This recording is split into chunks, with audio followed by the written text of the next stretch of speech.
These are 10 English expressions that are super popular, and they all have a naval origin. Number 1, it's a long shot. And that's because on old ships, they had very inaccurate guns. So if a shot was successful from a long distance, it was considered a good long shot. Number 2, feeling blue. That's because if a captain or an officer died while at sea, they would fly blue flags and they would paint a blue band along the ship's hull. So in time, being sad became feeling blue. Number 3, to show someone's true colors. This is because ships would normally fly their national flags, but sometimes they would fly other countries' flags in order to trick their enemies and make them believe that they are actually friendly. And when their enemies' ships got closer, that's when they would reveal their real flag. So their true colors. Number 4, another day, another dollar. This just means a tedious, repetitive activity every day. And this saying dates back to the 19th century when actually sailors were paid $1 for a day's work. Number 5,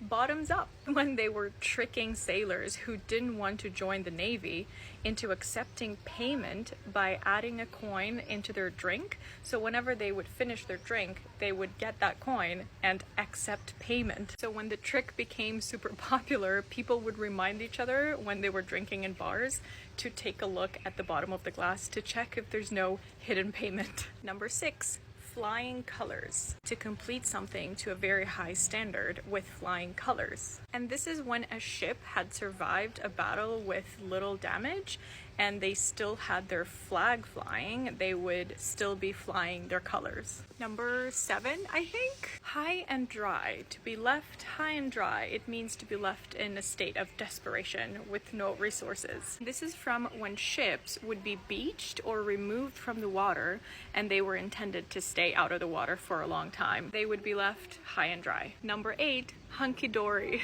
This means like a positive outcome, a positive situation. And this comes from a street in Japan called Honko-dori, which lonely sailors would visit, and American sailors just came up with the term hunky-dory. Number 9, son of a gun. It's an explanation of surprise or annoyance. So if there was a baby born on the ship, they would most likely be born on the gun deck. And if they didn't know who the father was, they would just be called son of a gun. And number 10, feeling under the weather. When certain assigned crew members were put on the watch to keep an eye out for the danger, which was considered a pretty bad position because most of the times there was really bad weather. So this crew member would often just end up by the end of his shift being drenched and cold and frozen. And he was described as having been under the weather. There are tons of naval idioms. Let me know if you want more.